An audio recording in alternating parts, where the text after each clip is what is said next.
Bismillahirrahmanirrahim. Assalamualaikum warahmatullahi wabarakatuh.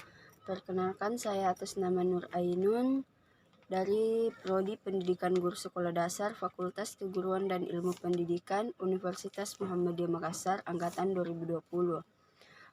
Saya dari kelas PGSD 3E dengan NIM 105 40 111 23 20. Nah, adapun yang akan saya bahas pada video kali ini yaitu ada 3 poin. Yang pertama, cara menyusun perencanaan pembelajaran. Yang kedua, cara menyusun program perencanaan pembelajaran. Dan yang ketiga, cara penerapan pembelajaran. Baik, yang pertama, poin pertama yaitu bagaimana cara menyusun perencanaan pembelajaran. Nah, sebagaimana yang kita ketahui bahwa pengertian perencanaan pembelajaran yaitu sebagai proses penyusunan materi pelajaran, penggunaan media pembelajaran, penggunaan pendekatan dan metode pengajaran dan penilaian dalam suatu alokasi waktu yang akan dilaksanakan pada masa tertentu untuk mencapai tujuan yang telah ditentukan.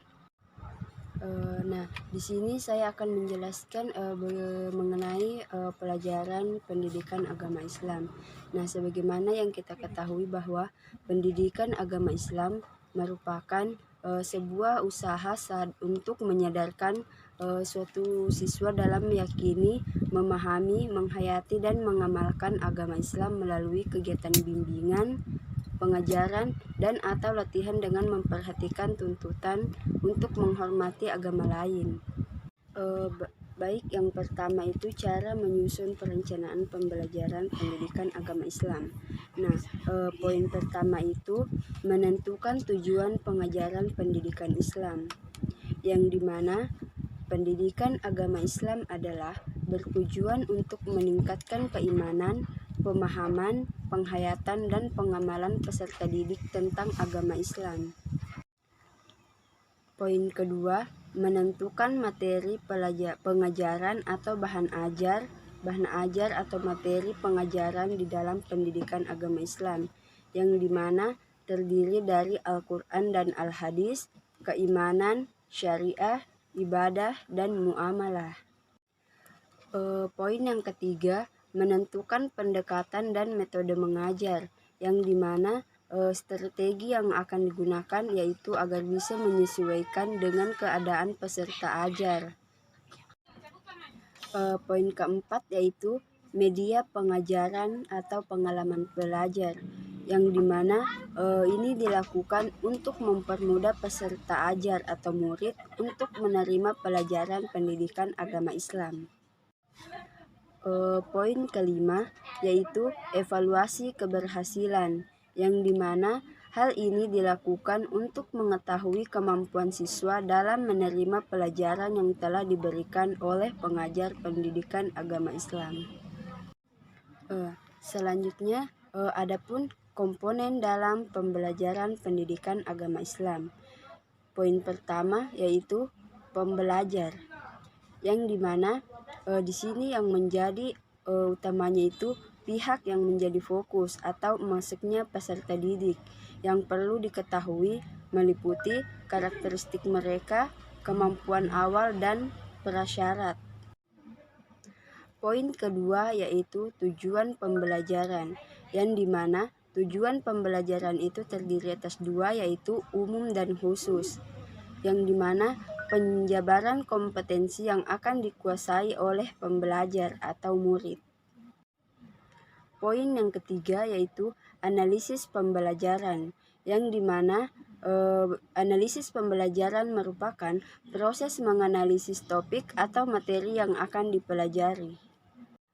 Yang keempat yaitu strategi pembelajaran, yang dimana dapat dilakukan secara makro dalam kurung 1 tahun atau mikro dalam kurung 1 kegiatan belajar mengajar.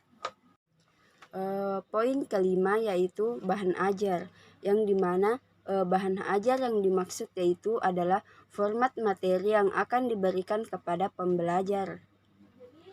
Poin keenam yaitu penilaian belajar, yang dimana di sini maksudnya yaitu tentang pengukuran kemampuan atau kompetensi yang sudah dikuasai atau belum. Nah, baik, yang kedua yaitu cara menyusun program perencanaan pembelajaran.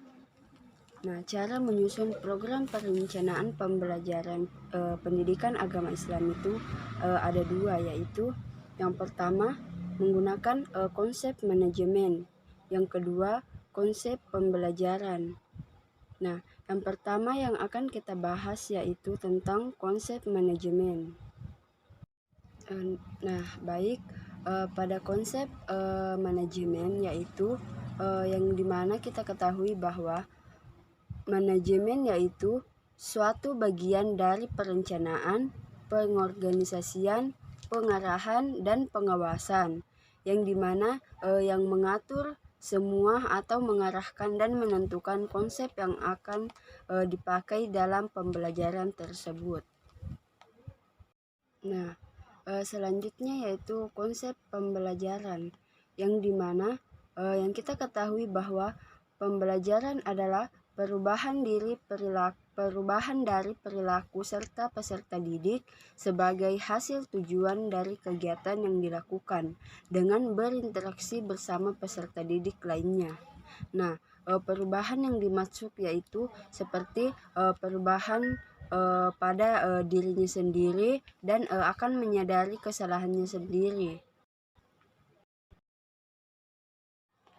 Nah, adapun pengembangan pembelajaran pendidikan agama Islam itu ada dua, yaitu yang pertama silabus, yang kedua RPP.